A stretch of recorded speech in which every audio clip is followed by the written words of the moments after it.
무용지용이라는 말이 있습니다. 무용지용. 오늘 설교의 제목 쓸모없음의 쓸모, 이것을 한문으로 옮기면 그대로 무용지용이 됩니다. 아무 쓸모없는 무용의 쓸모, 용, 쓸 용자입니다. 장자가 그의 친구 헬시라는 사람과 더불어서 이런 대화를 나눕니다. 한 못생기고 볼품없지만 크고 그늘진 큰 나무 밑에서 서로 대화를 나누게 됩니다. 이 헬시라는 사람이 이 나무를 보고 이 나무는 아무짝에도 쓸모없는 나무입니다. 보십시오. 옹이가 많이 있고 그리고 너무 구부러져 있어서 이 나무는 곱게 자라지 못하였기에 기둥으로도 썩가래로도 사용할 수가 없습니다. 그리하여 이 나무는 쓸모없기 때문에 아무도 베어가는 사람이 없습니다 라고 얘기를 했다라는 것입니다.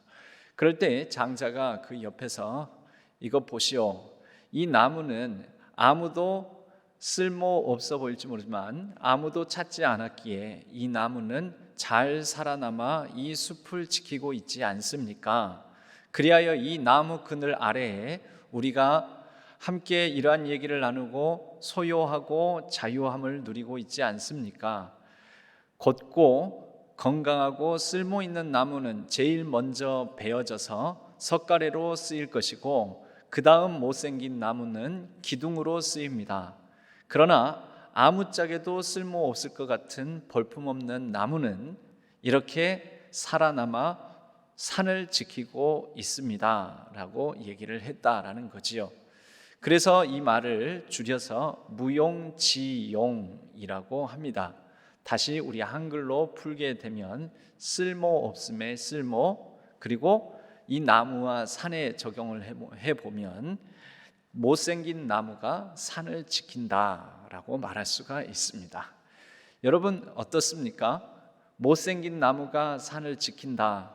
우리의 삶에 또 우리 교회 신앙생활에도 혹 이런 말씀이 적용되는 부분은 없을까요? 오늘 우리가 읽은 본문의 말씀이 바로 무용지용, 못생긴 나무가 산을 지킨다라는 말씀과 같은 맥락으로 우리가 이해할 수 있는 말씀이지 않을까 생각합니다.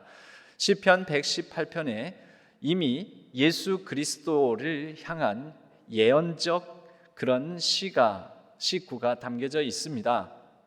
그 말씀은 건축자의 버린 돌이 집 모퉁이의 머릿돌이 되었도다라는 말씀입니다. 이 말씀을 사도행전에서 베드로가 다시 인용하여 보라, 너희들의 건축자의 버린 돌이 집 모퉁이의 머릿돌이 되었으니 하면서 예수 그리스도의 복음을 담대하게 선포하지요.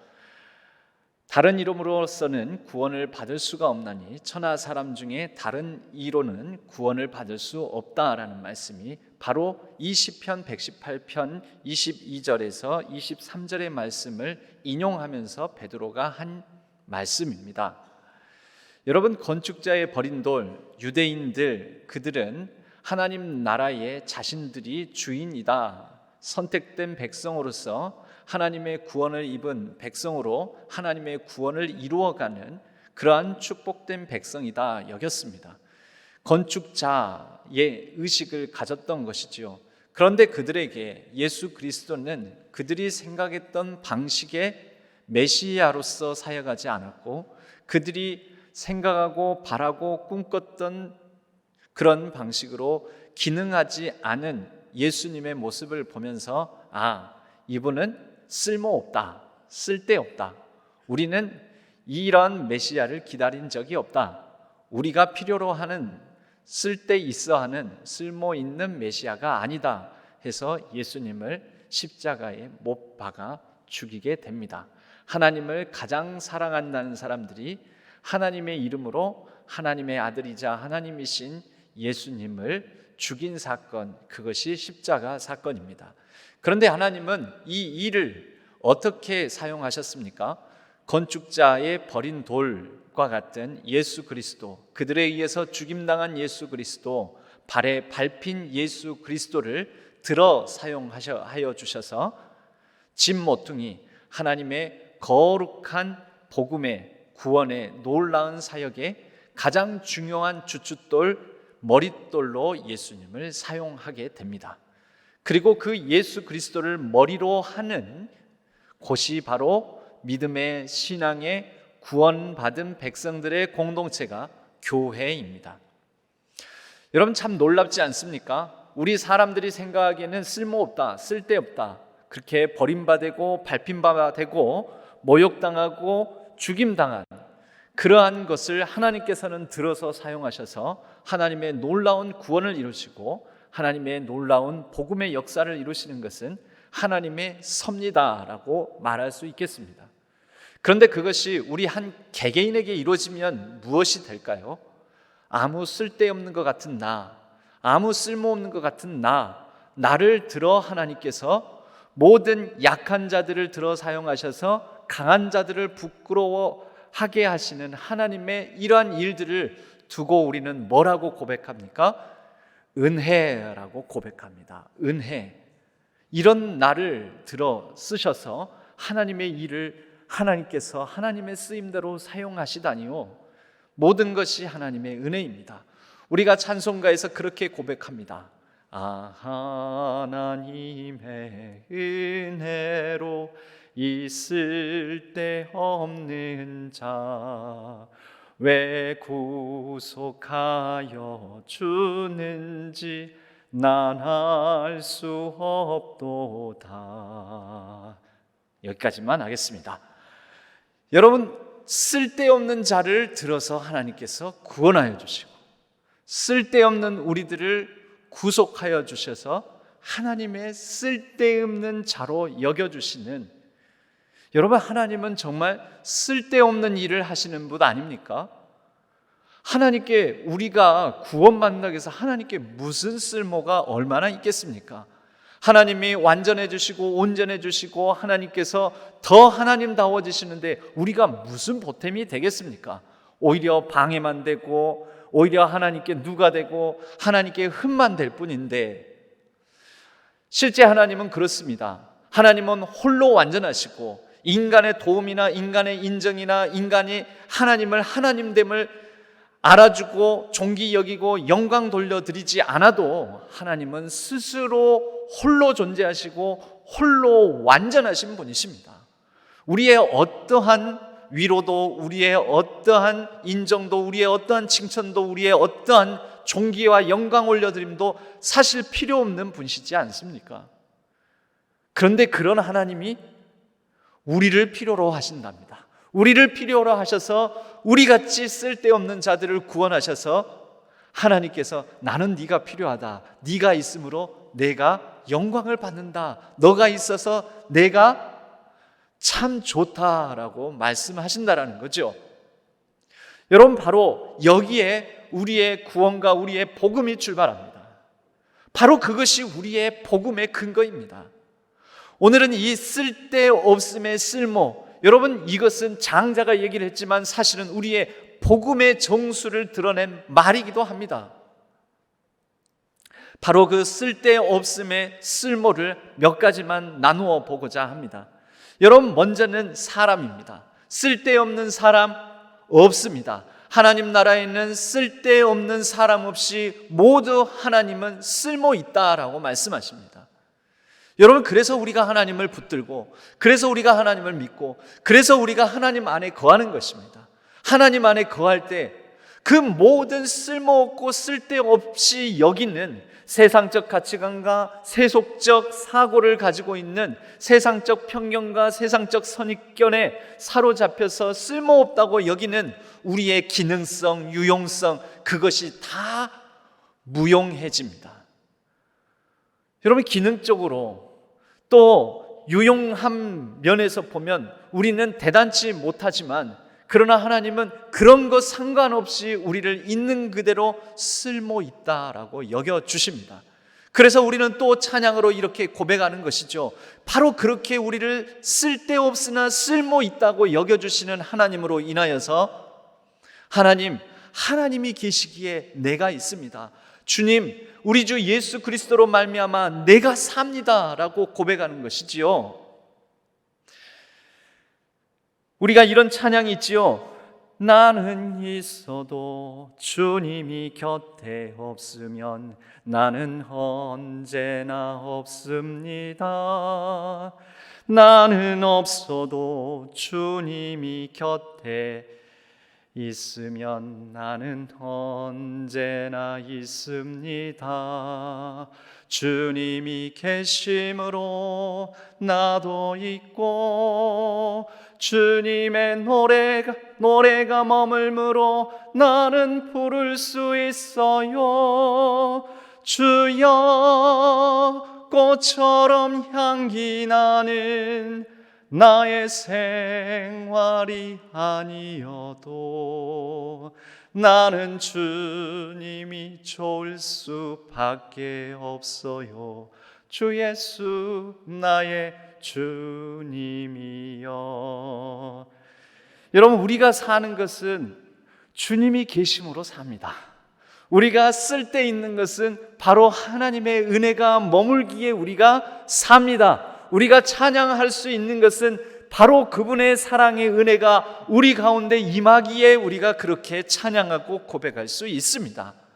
여러분, 주님이 저와 여러분을 쓸데있다, 나는 너의 찬양과 나는 너의 경배와 나는 너가 나에게 올려드리는 영광과 존귀를 받기를 원한다 라고 말씀하시는 것입니다. 여러분, 예수 그리스도 건축자의 버린 돌이었지만 그분이 집 모퉁이의 머릿돌이 되게 하신 그 하나님의 놀라운 기이함을 시편 23편은 이렇게 말합니다. 이는 여호와께서 행하신 것이요 우리 눈에 기이한 바로다. 그러한 예수 그리스도를 머리로 삼아 이루어진 그분을 믿고 구원받은 백성들의 공동체, 믿음의 공동체, 신앙 공동체가 바로 교회입니다. 그 교회는 어떻게 기능합니까? 오늘 고린도전서 말씀은 바로 이 교회에 관한, 교회론의 본질에 관한 굉장히 중요한 말씀을 주고 있습니다. 고린도전서 12장 21절 말씀, 눈이 손도로 내가 너를 쓸 데가 없다. 예, 눈이 손보고 너는 쓸 데 없다. 너는 보질 못하잖냐. 그리고 머리가 발보고 쓸 데가 없다. 쓸 데가 없다고 합니다. 우리가 나를 봐도, 내 자신을 봐도 그렇고 내가 너를, 우리끼리 서로 봐도 그렇고, 아유, 저 사람 어디다 쓸까? 쓸데없어, 쓸모없어, 이런 생각을 가질 때가, 기능적으로 유용성 측면에서 그런 생각을 가질 때가 많지 않습니까? 그런데 하나님은 말씀하십니다. 쓸데없다 하지 못하리라. 계속해서 말씀이 이어집니다. 22절, 더 약하게 보이는, 여러분, 약하게 보이는 것을 어떻게 합니까? 도리어 요긴하게. 23절 말씀에는 덜 귀히 여기는 그것들을 어떻게 하십니까? 더욱 귀한 것들로 입혀주며, 아름답지 못한 지체는 어떻게 해요? 더욱 아름다운 것을 얻느니라. 누가요? 어디에서요? 무엇이요? 하나님께서 교회 안에서 그리스도 예수 안에 있는 존재들을 하나님의 은혜로 이렇게 만들어 주신다라는 것이죠. 하나님이 그렇게 보시니 우리는 우리 서로를 또한 그렇게 바라봅니다. 그렇게 쓸모없는 자, 쓸데없는 자처럼 여겨지는 사람들이 함께 모여 하나님의 쓸모를 이뤄가는 유용한, 의미 있는, 가치 있는, 존귀 여김을 받는 공동체가 그리스도의 몸된 교회입니다. 24절 말씀에 부족한 지체에게 귀중함을 더하사, 여러분, 그렇게 하나님께서는 쓸모없다 여기는 자들을 아니다, 쓸모없다 하지 못하리라 하시고, 약하게 보이는 자를 도리어 요긴하게, 귀히 여기는, 덜 귀히 여기는 것들을 더욱 귀한 것들로 입혀주시며, 아름답지 못한 지체는 더욱 아름다운 것을 얻게 하시고, 부족한 지체에게는 귀중함을 더하시는 분이 우리 하나님이십니다. 여러분, 그러므로 쓸데없는 사람, 쓸모없는 사람은 우리 가운데 아무도 없습니다. 그리스도 예수 안에서 하나님이 계심으로 하나님과 함께함으로 우리는 모두가 쓸모 있는 존재들입니다. 못생긴 나무가 산을 지킨다. 여러분, 바로 그러한 고백, 하나님 무익하고 무용하고 쓸모없고 무미하고 무가치한 존재인 나를 하나님께서 불러주시고 구원하여 주시고 의미 있고 존귀한 존재라고 여겨주시니 그 은혜로 말미암아 주여 이 쓸데없는 자라도 사용하신다면, 하나님의 교회를 이루어가게 하신다면, 하나님의 나라를 이루어가게 하신다면 이 쓸데없는 자라도 하나님께 드리겠습니다. 이 쓸모없는 기도 한 자락이라도 하나님께 드리겠습니다. 쓸모없는 자라도 교회의 한 귀퉁이라도 하나님 그 자리라도 차지하겠습니다. 교회의 그 벽돌 한 장이라도 그 존재가 의미가 되겠습니다. 여러분, 바로 그런 쓸데없는 자로 하나님 앞에 나아가는 사람들, 그 사람들이 교회를 지킵니다. 여러분, 96년의 신앙교회의 역사는 어떻게 이루어졌습니까? 나 쓸데 있어, 나 존귀해, 나 유용해, 나 능력 있어, 나 의미 있어, 나 대단해, 나 이 교회에서 인정과 존귀와 칭찬을 받을 만한 사람이야. 여러분, 그런 사람은 오히려 그 교회에 오래 못 버팁니다. 제 짧은 목회 경험에도 보면 스스로 의미 있고 나 가치 있고 그리고 교회에서 내가 유용하고 내가 교회에서 할 일이 있다라고 여기는 사람들이 오히려 어느 순간 나를 인정하지 않고 나를 혹시 무시하는 거 아니야? 나를 왜 내 가치를 존중해 주지 않지? 그래서 인정 못 받았다 생각하면 나를 알아주는 곳, 이 교회에서는 날 못 알아주지만 나 저 교회 어느 교회를 간들 날 못 알아줄까? 나 알아주는 교회 있을 거야. 내 의미를 찾을 수 있는 곳 있을 거야 하고 교회를 옮긴다라는 것이죠. 여러분, 교회를 옮겨 다니는 심리는 뭐가 있을까요? 교회는 사실은 다니는 곳이 아닙니다. 여러분, 교회를 다닌다면은 교회는 그리스도의 몸이 아니죠. 생각해 보십시오. 교회의 머리된 예수 그리스도를 중심으로 예수 그리스도의 몸된 교회를 어떻게 다닙니까? 그 교회의 구성원으로 이루어가는 거지. 교회는 다니는 곳이 아니라 이루어가는 것이고요, 교회는 다니는 곳이 아니라 속하는 곳입니다. 그래서 나도 그 몸의 한 지체로서, 구성원으로서, 한 부분으로서 같이 함께 더불어 생명을 이루어가는 것입니다. 교회는 다니는 것이 아니라 이루어가는 것입니다. 그리고 그렇게 이루어가는 데 있어서 우리는 그리스도 예수 안에서 하나님은 쓸모없는 사람은 아무도 없다라고 하신다라는 것이죠.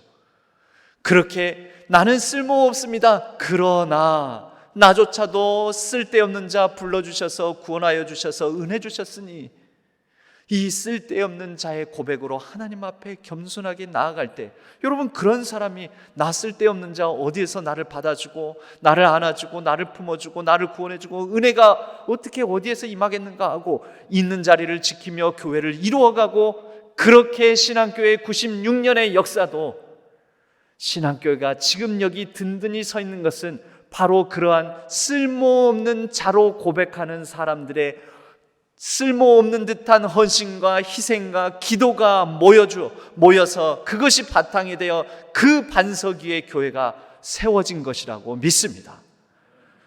여러분, 앞으로도 마찬가지 아니겠습니까? 우리 신앙교회는 앞으로 교회가 든든히 서가는 데 있어서 하나님, 이 쓸데없는 자 왜 구속하여 주는지 그 은혜를 기뻐하고 그 은혜에 감사하며 그 은혜에 반응하는 사람들, 쓸데없는 자이지만 이런 나도 하나님께서 쓰신다면 하나님 감사합니다. 기꺼이 나의 몸과 마음, 나의 시간과 나의 희생과 나의 헌신을, 나의 작은 한 자락의 기도라도 드리겠습니다. 그런 사람들을 통하여서 하나님의 의미 있는 교회가, 가치 있는 교회가, 하나님 나라가 이루어질 줄로 믿습니다. 두 번째 쓸모 없음의 쓸모는 시간입니다. 여러분, 하나님은 우리에게 어떤 시간도 쓸모없는 시간이라고 여기시지 않습니다. 우리의 모든 시간을 사용하십니다.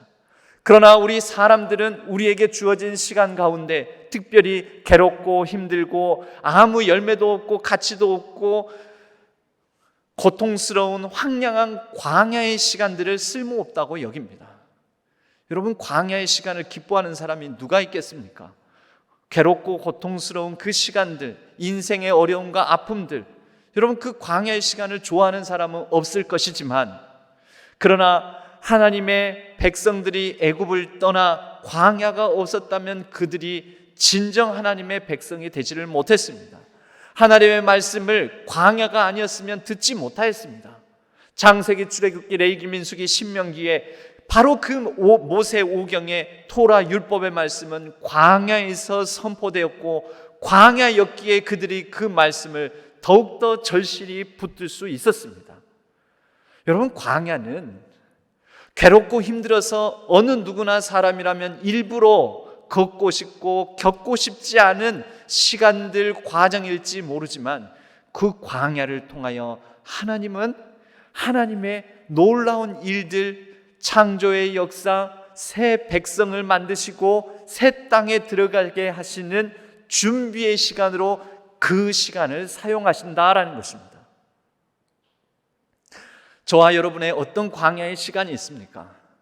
어떤 괴로움과 고통과 아픔의 시간들, 그 어둠의 터널을 지나가고 있는 분들, 혹시 어떤 분들에게는 어떤 그러한 아픔과 시간들이 있습니까? 아무 쓸모없는 시간이라고 여겨지는 그 시간들, 여러분, 하나님이 그 시간을 사용하십니다.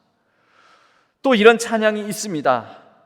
날이 저물어 갈 때, 빈들에서 헤맬 때, 그때가 하나님의 때. 내 힘으로 안 될 때, 빈손으로 걸을 때, 내가 고백해 여호와 이래.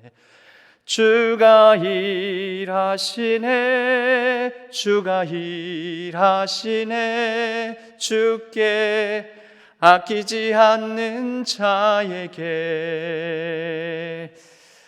여기까지 하겠습니다.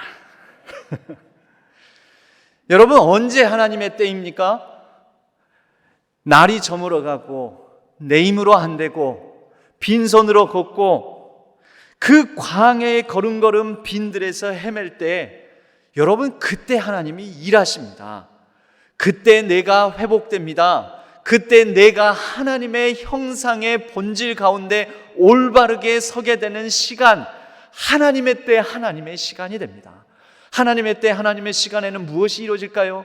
태초에 말씀이 계시니라. 다시 말하자면 태초의 시간입니다. 그 시간이 무슨 시간이었습니까? 천지창조의 시간입니다. 여러분, 창조에는 세 가지가 있습니다. 천지창조, 그리고 마지막에 새 하늘과 새 땅을 주는 마지막의 창조.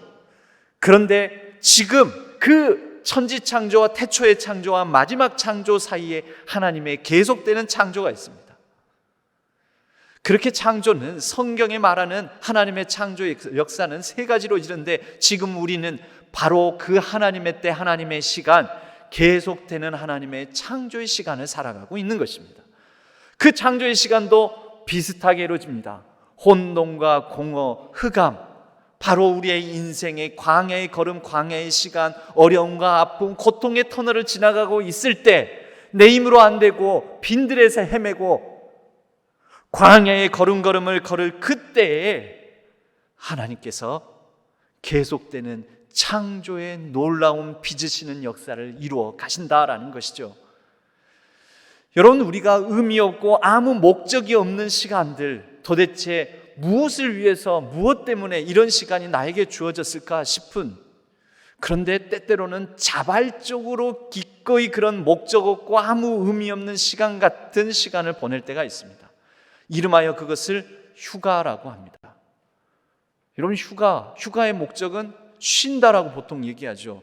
솔직히 말해서 말씀 생각해 보십시오. 여러분, 휴가가 쉼이 됩니까? 안 그래도 더운데 더 더운 데로 가가지고 피서 가면은 어디 바닷가로 갔는, 여러분 바닷가 가면 쪄 죽습니다.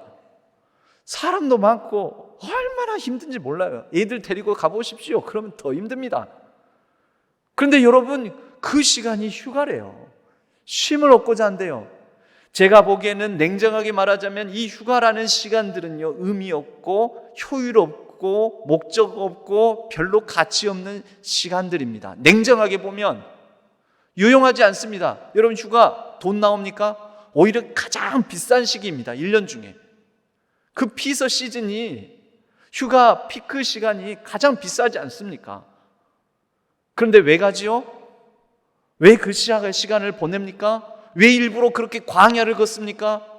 광야랑 똑같아요. 그 모래사장 거기 걸어다니는 거 보면 뜨거운데 광야랑 똑같잖아요.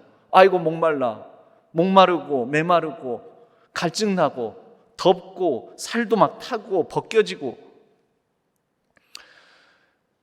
여러분, 그러한 시간들을 통하여 우리는 오히려 회복되는 기간들을 보내는 거죠. 일상을 벗어나서 가정 환경을 벗어나서 직장 현장을 벗어나서 잠시 생업을 내려놓고 우리는 그러한 시간들을 통하여, 그 의미 없고 목적 없고 효율 없는 시간들을 통하여 오히려 회복이 일어나는 것입니다. 여러분, 우리가 목적 있는 삶, 목적이 이끄는 삶이라는 얘기를 많이 듣습니다. 릭 워렌 목사님의 새들백 교회, 바로 그 교회를 목적이 이끄는 교회, 목적이 이끄는 가정, 목적이 이끄는 삶, 이 목적이 이끄는 시리즈로 그렇게 계속해서 많이 얘기를 하고 많이 들었습니다. 세계적인 베스트셀러가 되기도 했었지요. 그런데 박종서 목사님이라는 분이 목적 없음이 이끄는 삶이라는 책을 내셨습니다. 이게 뭔 말인가 하고 보니까 의미 있는 말이 있습니다. 그 책의 내용 중에 이렇게 되어 있는 부분을 읽어드리겠습니다. 남자들은 항상 목적 지향적인 데 비해 그 목적을 이루는 방법을 모르거나 그 목적을 향해 나갈 힘을 조절하는 방법을 모르는 경우가 많다.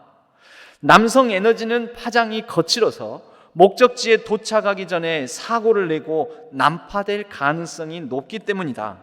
이 때문에 남자들에게 필요한 것은 목적 없음이 이끄는 삶이다. 목적 없음이 이끄는 삶. 여러분, 이것을 조금 생각해 보면요, 여러분, 저는 목사로 부르심을 받았습니다. 하나님의 저의 부르심의 목적이 목사로 부르심. 그래서 하나님의 목적은 내가 건강하고 온전하고 말씀 제대로 전하고 성도들을 잘 양육하고 목회하는 목사로서 부르심을 받았다. 그런데 제가 24시간 항상 자나 깨나 어느 때든지 이 목적이 있는 삶을 살면 저는 어떻게 될까요? 건강한 사람일까요? 건강한 인격이 될까요? 아닙니다. 자칫 잘못하면 제가 망가질 수 있습니다. 저에겐 집이 있습니다. 저는 집에 가면 절대 목사답지 않습니다. 저는 목적 없는 시간을 그곳에서 보냅니다. 하나님의 부르심에, 목사의 이 부르심에, 사명에 충실하지 않는 삶을 집에서 보냅니다. 그래서 집에서는요, 제 마음대로 합니다. 때려 부시는 영화도 봅니다. 좀비 영화를 요즘은 즐겨보고 있습니다. 은혜가 안 됩니다. 여러분, 그러나 목사답지 않은 그 시간들을 통하여서 저는 집 밖으로 나와 교회에 와서 목사다움을 유지할 수 있습니다. 여러분, 제가 목사다움을 집에서도 계속 유지한다면 어떻게 될까요? 제 아내가 죽습니다. 저도 죽습니다. 여러분, 제가 교회에서나 목사지 집에서까지 목사이면 될까요? 안 될까요? 안 되는 것입니다. 여러분, 그것이 저에게는 뭘까요? 쉼입니다. 바로 가정 안에서 목적 없이, 의미 없이, 아무 눈치 보지 않고 아무 가치 없는 듯한 시간을 보내는 그 시간들을 통하여 제가 회복됩니다. 여러분, 바로 우리에게는 이런 목적 없는 삶이, 목적 없음이 이끄는 삶도 필요하다는 것이죠. 여러분, 우리에게 하나님은 어쩌면 내가 생각하기에는 아무 의미 없고 목적 없고 가치가 없는 시간들, 그 시간들을 사용하셔서 하나님의 더 큰 목적을 이뤄가기 위하여 우리의 쓸모없는 시간들을 쓸모 있게 빚어가고 계시는 줄 모릅니다. 여러분, 바로 그때 내가 나다움이 회복되고 본질에 집중하게 되고 내가 누구인가 무엇인가를 찾게 되고 하나님 앞에 나오게 되고 하나님을 가까이 하게 되고, 여러분, 그렇게 하나님의 재창조의 역사, 하나님의 형상을 회복하게 된다라는 것이죠. 여러분, 하나님의 형상을 잃은 목사 가능할까요? 하나님의 형상은 하나님 안에, 그리스도 예수 안에 있는 사람다움인 것이지요. 우리는 그렇게 목적 없는 시간, 의미 없는 시간, 아픔의 시간, 고통의 시간, 괴로움의 시간, 그 시간을 통하여서 하나님께서 더 중요한 것은 내 뜻과 내 의미와 내 가치와 내 목적이 이루어지는 것이 아니라 하나님의 의미, 하나님의 가치, 하나님의 창조가 이루어지는 것이 더 중요하다라는 것입니다. 그래서 우리의 인생의 시간에는 순풍도 있고 역풍도 있습니다. 그러나 순풍만을 우리는 기뻐하지만 역풍을 만나 오히려 하나님은 이 풍랑으로 인하여 더 빨리 가게 하시는 놀라운 일도 이루어 가십니다. 여러분, 우리 교회에도 아픔이 있습니다. 괴롭고 고통의 시간들이 있습니다. 풍랑이 일어나고 여러 어둠의 터널들을 걸어가는 시간들이 있을 것입니다. 쓸모 없을까요? 의미 없을까요? 그렇지 않습니다. 그로 말미암아 괴로운 교회 생활, 괴로운 그 고통의 시간들을 통하여 교회가 무엇인지, 하나님을 믿는다는 것이 무엇인지, 함께 교회를 이루어가는 것의 가치가 무엇인지 우리가 더 고민해보고 기도해보며 본질에 집중할 수 있다라는 것입니다. 그리고 그 시간을 사용하셔서 하나님은 하나님의 교회로 새롭게 빚어가십니다. 우리의 가정은, 우리의 한 존재들은, 우리의 교회들은 그렇게 하나님의 시간을 만나 하나님께서 일하시는 것을 우리는 누리고 느끼고, 하나님께서 순풍의 시간이나 역풍의 시간이나 다 합력하여 선을 이루어 가십니다. 이제 마지막 쓸모없음의 쓸모를 생각할 때, 여러분, 이렇게 바로 역설적으로 없음, 쓸모없음, 없음이 오히려 있음의 능력이 되는 하나님의 역설을 발견합니다. 우리도 그렇게 묻지요. 저도 전화로 신방을 하면 그렇게 묻습니다. 별일 없으시죠? 그러면 예, 별일 없습니다. 여러분, 뭐가 좋은 삶입니까? 별일 있는 게 좋은 겁니까? 별일 없음이 좋은 겁니까? 보통 우리가 밤새 안녕하셨어요. 그건 뭐냐면 밤새 아무 일 없으셨죠? 없음이 능력이 되는 거죠. 없음이 평안이 되는 거죠. 여러분, 다 쏟아놓고 다 풀어내고 그러면 내 마음속에 할 얘기가 남지 않음, 없음이 오히려 하나님께서 채우는 나를 회복하는 시간이 됩니다. 여자분들이 그거 많이 아시죠? 수다 떨고 몇 시간씩 쓸모없는, 주제없는, 대안 없는, 결론 없는, 안건 없는, 결과도 없는, 그렇게 몇 시간씩 커피숍에서 전화로 수다를 떨고 나면 어떻게 됩니까? 여러분, 그게 바로 회복의 시간입니다. 아유, 속 시원하다. 그러고 나서 가정에 와서 자녀들을, 남편을 내조하면서 또 돌보면서 살아갈 힘을 얻게 됩니다. 뭐 하면서요? 목적 없는 시간을 보내면서, 아무 쓰잘데기 없는 시간. 그래서 남자들은 옆에서 지켜보면서 그러죠. 뭔 쓰잘데기 없는 소리를 그렇게 하냐고. 쓸데없는 시간들을 그렇게 보내고 쓸데없는 시간을 보내냐고. 여러분, 여자분들은 그래요. 제 아내도 가끔 그럽니다. 백화점에 나가가지고 아무것도 안 사갖고 와요. 근데 몇 시간을 보내고 와요. 그럼 저는 그러죠. 그 쓸데없는 시간을 왜 그렇게 보내냐고. 그럼 뭐라 그러냐면요, 그 시간이 나를 살려. 그러니까 가만히 있어, 조용히 해. 저한테 그럽니다. 그리고 갔다 오면은 살아나 있어요. 제가 보기에는 아니 왜 피곤하게 그렇게 사냐고 그러는데 그게 쓸데 있답니다. 내가 보기에는 쓸데 없는데. 여러분, 바로 그렇게 하나님께서 모든 것을 합력하여 선을 이루어 가시는데, 그래서 우리 남자들이 못하는 거 바로 이 쓸모없음의 은혜를 우리는 누릴 줄 알아야 되는 그러한 이 필요가 있다라는 것입니다. 여러분, 교회는 바로 그렇게 쓸모없는 사람, 쓸모없는 시간, 그것을 하나님께서 들어서 사용하심으로 합력하여 선을 이루어 가시고 회복케 하시고 본질에 집중케 하시고 새롭게 하나님께서 빚으시고 창조의 역사를 이루어 가십니다. 그런데 중요한 게 있습니다. 그 모든 일들이 다 어디에서 이루어져야 됩니까? 그리스도 예수 안에서. 우리가 쓸모없지만 우리가 쓸모 있는 존재가 되는 것은 바로 하나님의 은혜로 되는 것 아닙니까? 그 하나님의 은혜를 구해야 한다라는 것이지요. 오늘 말씀의 26절에 보면 만일 한 지체가 고통을 받으면 모든 지체가 함께 고통을 받고 한 지체가 영광을 얻으면 모든 지체가 함께 즐거워하느니라. 여러분, 샴 쌍둥이라고 있습니다. 탈무드에 이런 예화가 나오는데요, 머리가 둘이요 몸이 하나인 아이가 태어났습니다. 제자들이 와서 랍비에게 묻습니다. 선생님, 이 사람은 한 사람입니까? 두 사람입니까?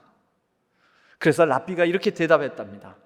여러분 생각은 어떻습니까? 한 사람입니까? 두 사람입니까? 가끔 요즘은 그런 쌍둥이가 태어나기도 합니다. 몸은 하나인데 머리가 둘.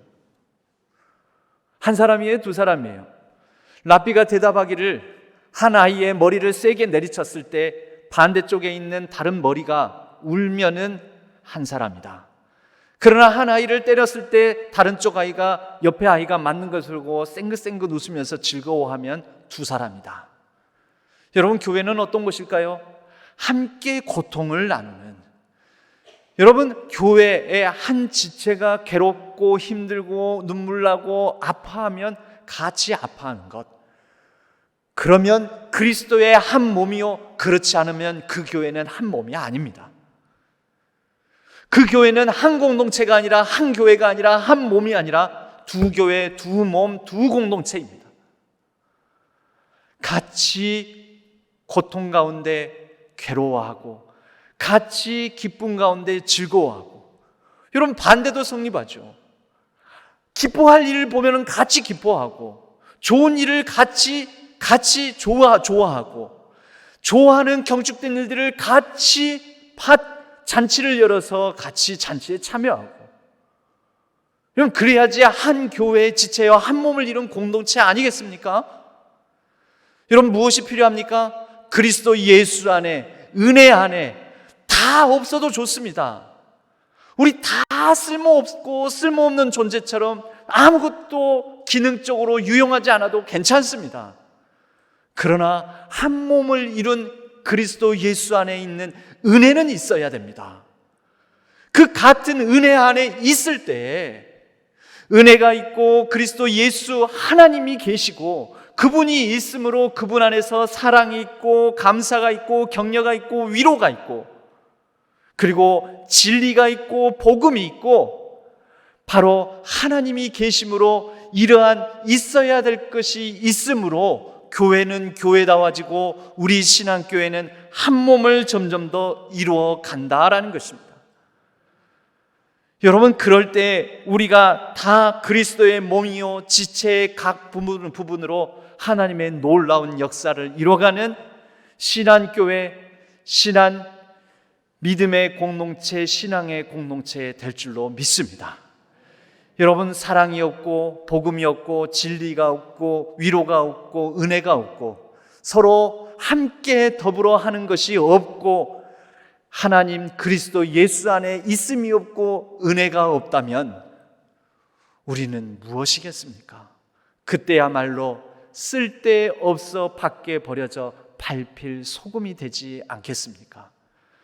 우리 신앙교회가 또 저와 여러분 우리 한 사람 한 사람 가운데 하나님이 계시고 그분 안에 은혜가 있고 사랑이 있고 진리가 있고 복음이 있고 말씀이 있고 위로가 있고 격려가 있고 서로 함께하는 고통의 나눔이 있고 기쁨을 나누는 즐거움이 있는 귀한 믿음의 삶, 한 몸 이룬 공동체의 삶, 우리 신앙교회 공동체가 되기를 주님의 이름으로 간절히 축복합니다.